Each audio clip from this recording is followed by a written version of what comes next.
Bu, ini ketua baru. Oh, ketua baru. Oke, silakan Mbak Yasinta untuk memimpin. Baik, teman-teman, untuk mengawali pembelajaran pada pagi hari ini, marilah kita berdoa menurut agama dan kepercayaan masing-masing. Berdoa, mulai. Berdoa selesai. Amin. Baik, terima kasih Mbak Yasinta yang sudah memimpin berdoa. Jadi, kok kenapa kita harus berdoa terlebih dahulu sebelum kita memulai pembelajaran? Ada yang tahu kenapa? Supaya apa? Maksudnya? Karena kita mempunyai agama Bu, makanya di dalam ajaran atau agama saya itu kalau mau memulai sesuatu harus diawali dengan doa. Betul sekali untuk Mas Uja. Jadi setiap kita melakukan suatu kegiatan, alangkah lebih baiknya kalau kita memulai dengan berdoa. Jadi kita melakukan berdoa itu termasuk contoh dari penerapan sila pertama, yaitu penerapan Pancasila, sila Pancasila. Apa bunyinya? Ketuhanan Yang Maha Esa. Betul sekali, ketuhanan yang Maha Esa. Nah, dari karena kalian di dalam satu kelas ini terdapat beragam agama, ada yang beragama Islam, ada yang beragama Katolik, ada yang beragama Kristen, makanya kalian berdoanya sesuai dengan cara kalian masing-masing. Oke, sebelumnya Bu Azizah mau presensi terlebih dahulu ya. Nanti presensinya kalau Bu Azizah panggil, nanti kalian menyebutkan kelebihan kalian. Oke, kalian pasti mempunyai kelebihan kan? Ada nggak kelebihan kalian? Ada, Bu. Ada kan? Boleh. Nanti Bu Azizah panggil, kalian sebutkan kelebihannya. Contohnya misalnya Bu Azizah panggil Azizah, terus nanti kalian sebutkan kelebihannya. Kelebihannya mungkin apa ya kelebihannya? Percaya diri bisa, atau kelebihannya yang lain gitu. Coba ya, dari yang pertama. Yasinta? Saya, Bu. Iya. Apa kelebihannya Mbak Yasinta? Cantik. Oke, memang cantik dari lahir. Oke, yang kedua. Boleh Mbak Firda? Berat. Berat? Apa nih yang Berat berat? badan. Oh, itu termasuk kelebihan ya? Iya, Oke, kelebihan. betul sekali. Yang ketiga, Siti? Pede, Bu. Oh, betul, percaya diri. Oke. Yang keempat, Mas Gina? Rambutnya lurus. Boleh rambutnya lurus. Oke. Hari ini hadir semua ya? Ya Bu. Ya. Hadir, Bu. Oke. Hari ini kita akan belajar. Ada yang masih ingat sebelumnya, materi sebelumnya kita belajar apa? Belajar perilaku? Perilaku hukum. Betul Budaya sekali. hukum. Hah? Budaya hukum. Budaya hukum, perilaku, taat hukum ya. Jadi materi sebelumnya kita belajar tentang perilaku taat hukum. Coba ada yang bisa menyebutkan contoh perilaku taat hukum apa? Perilaku taat hukum iya apa Mbak Siti? Mentaati peraturan lalu lintas, Bu. Betul, contohnya mentaati peraturan lalu lintas itu kalau di dalam masyarakat. Kalau misalnya yang ada di sekolah apa? Menaati tata tertib. Betul, menaati tata tertib sekolah.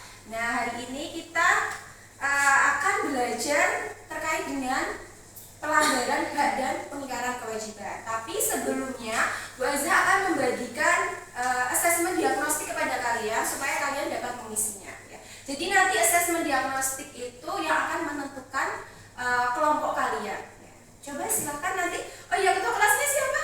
Mbak Yasinta. Oh iya Mbak Yasinta, Bu Azizah kirim linknya ke Mbak Yasinta, terus nanti Mbak Yasinta diteruskan ke dalam grup ya. Sudah, Bu. Oke.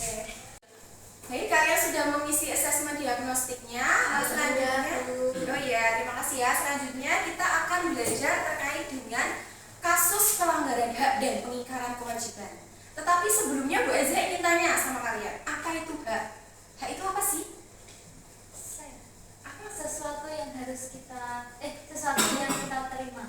Hak itu adalah sesuatu yang kita terima. Kalau kewajiban apa? Sesuatu yang harus kita lakukan sebelum menerima. Betul sekali untuk Mbak Yasinta. Jadi hak itu adalah sesuatu yang kita peroleh, sedangkan kewajiban itu adalah sesuatu yang harus kita lakukan.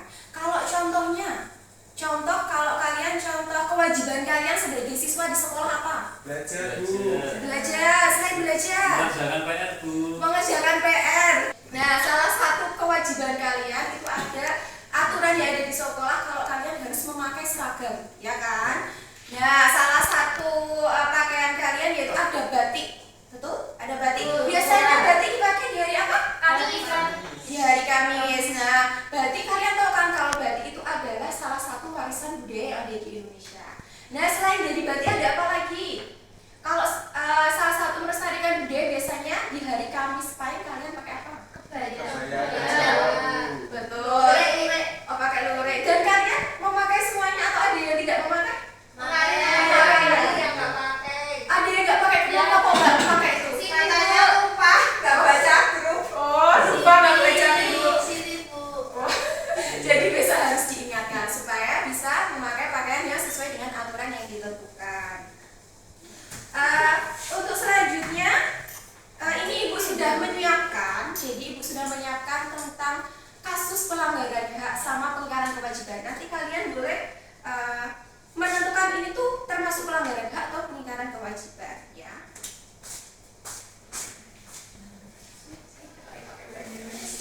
Sudah dapat semuanya? Sudah. Nah, silakan kalian baca. Kalau sudah dibaca, sudah dipikirkan itu termasuk pelanggaran hak atau pengingkaran kewajiban. Silakan, ada yang ingin menyampaikan?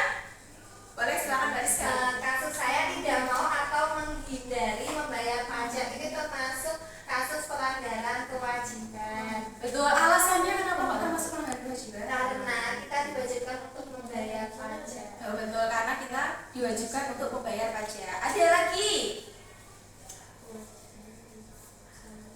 Ayo apa? Mbak Firda, apa ayo? Kasus saya itu seorang pengemudi yang mengabaikan lampu merah menyebabkan kecelakaan dan mengakibatkan cedera serius pada orang lain. Ya. Itu termasuk pelanggaran pengingkaran kewajiban. Pelanggaran kewajiban. Pelanggaran pengingkaran kewajiban. Karena kan kewajiban seorang itu kan harusnya taat aturan lalu lintas. Iya. Nah, ini dia mengabaikan lampu merah. betul, Berarti mengingkari kewajiban. betul, mengingkari kewajiban untuk memakai Menaati menaati lalu lintas. Terus ada pelanggaran haknya nggak di situ? Iya, Karena apa? karena mengakibatkan cedera serius pada orang lain. Betul, melanggar hak orang lain ya. Betul. Oke. Dari kasus ini, kenapa ada yang tahu kenapa kok bisa ada pelanggaran hak dan pengingkaran kewajiban? Karena apa? Ada yang tahu tidak? Apa juga? Karena ada kesempatan. Karena ada kesempatan untuk melanggar. Iya, Bu. Oke, selain itu ada lagi? Karena tidak ada kesadaran. Oh, betul sekali, karena tidak ada kesadaran atau kurangnya kesadaran. Ya, jadi maka dari itu supaya tidak terjadi kasus pelanggaran hak dan pengingkaran kewajiban, antara hak dan kewajiban itu harus dilaksanakan secara seimbang. Kita tidak bisa menuntut hak kita tanpa kita melakukan suatu kewajiban. Oke, yang selanjutnya nanti kalian silakan untuk berdiskusi ya, berdiskusi. Bu Aziza sudah dari hasil asesmen diagnostik tadi sudah menentukan kelompoknya. Untuk kelompoknya nanti dari Mbak Firda, Mbak Siti sama Mbak Rizka kelompok 1, terus yang kedua nanti ada Mas Kinan, Mas Ujang sama Mbak Yasinta kelompok 2.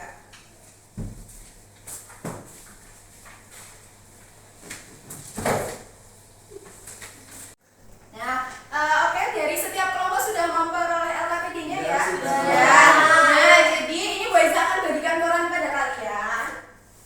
Setiap kelompok akan mendapatkan koran. Nah, silakan nanti dari koran itu pasti ada kasus yang mana kalian bisa memilih salah satu saja. Apakah kasus itu termasuk kasus pelanggaran hak atau pengingkaran kewajiban? Ya. Nanti ditempel ya pakai gunting ya, terus ada lem juga. Pakai orange ya. Iya, pakai lem.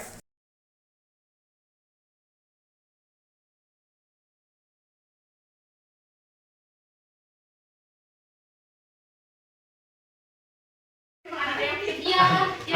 Amin Ibu. Oke, sudah selesai. Kalau sudah selesai semuanya boleh silakan. Sekalian. Assalamualaikum warahmatullahi wabarakatuh. Waalaikumsalam. Kami dari kelompok 1 ingin mempresentasikan terkait dengan kasus 5 pelaku penyalahgunaan narkoba yang ditangkap. Nah, untuk faktor-faktor penyalahgunaan narkobanya itu yang pertama, mereka itu memiliki keinginan untuk mencoba. Lanjut. Yang kedua yaitu adanya tekanan dari kelompok sebaya. Lanjut. Yang ketiga yaitu pengaruh lingkungan sekitar, dan yang terakhir kurangnya perhatian dari orang tua. Sudah Bu, ya, boleh silakan untuk kelompok penanya untuk menanyakan. Materi yang dipaparkan tadi. Pertanyaan saya, bagaimana mereka bisa mendapatkan narkoba tersebut? Oh iya, karena mereka melakukan ketahuan ketika melakukan transaksi narkoba dan tidak ada informasi bagaimana cara mendapatkannya. Jadi polisi cuma kayak ketahuan aja, ketahuan. Oke, sudah. Terima kasih. Iya. Oke, terima kasih untuk kelompok 1 yang sudah presentasi ke depan dan kelompok 2 yang sudah melakukan tanya jawab. Jadi, Bu Eza selanjutnya ini supaya bisa mengetahui pemahaman kalian. Jadi, Ibu akan memberikan tugas kepada kalian. Silakan nanti kalian cari kasus pelanggaran hak dan pengingkaran kewajiban di daerah sekitar kalian. Nah, dari kasus itu nanti kalian tuangkan dalam bentuk yang kalian inginkan. Nanti ada ketentuannya, kalian silakan membuat video, dituangkan dalam bentuk video ataupun dituangkan dalam bentuk PowerPoint, infografis atau poster. Nah, ada yang ingin ditanyakan? Ya. Kalau bentuknya podcast boleh nggak Bu? Oke, baik. Bentuknya kalau podcast bagaimana? Boleh sekali. Jadi itu sesuai dengan kreativitas kalian. Boleh memakai podcast. Ada lagi yang ingin ditanyakan? Waktunya berapa lama, Bu? Oh, waktunya berapa lama? Waktu pengerjaannya karena ini kita bertemunya minggu depan, jadi kalau waktunya 1 minggu apakah sudah cukup? Cukup. Oke, boleh cukup. Ada lagi yang ingin ditanyakan? Sudah Ibu. Oh, sudah ya. Jadi nanti pengumpulannya, nanti Bu Eza akan kirim link drive-nya ke ketua kelas ya, minta tolong ya Bu Eza ya. Jadi nanti kalian bisa langsung mengirimkan, mengupload di Google Drive-nya. Oke, kalau sudah ada yang bisa menyimpulkan apa pembelajaran pada pagi hari ini yang sudah kita pelajari apa? Pelajaran hari ini kita belajar tentang hak dan kewajiban yang harus dilakukan secara seimbang, Bu. Kemudian dalam mendapatkan hak kita, maka kita harus melaksanakan kewajiban terlebih dahulu baru mendapatkan haknya. Serta diperlukannya kesadaran untuk tidak melanggar hak dan kewajiban. Mbak Siti yang sudah menyampaikan kesimpulannya. Jadi untuk hari ini Bu Eza rasa sudah cukup pembelajarannya. Untuk menutup pembelajaran pada pagi hari ini, silakan ketua kelasnya untuk memimpin berdoa. Baik teman-teman, untuk menutup pembelajaran pada pagi hari ini, marilah kita berdoa terlebih dahulu. Berdoa dipersilakan. Berdoa selesai. Oke, terima kasih Mbak Yasina yang sudah memimpin berdoa, dan terima kasih untuk kalian semua yang sudah aktif bertanya dan aktif untuk mengikuti pembelajaran pada pagi hari ini. Bu Eza cukupkan. Bila taufiq wal hidayah. Wassalamualaikum warahmatullahi wabarakatuh. Waalaikumsalam warahmatullahi wabarakatuh. Terima kasih. Sama-sama, terima kasih. Audio Jungle.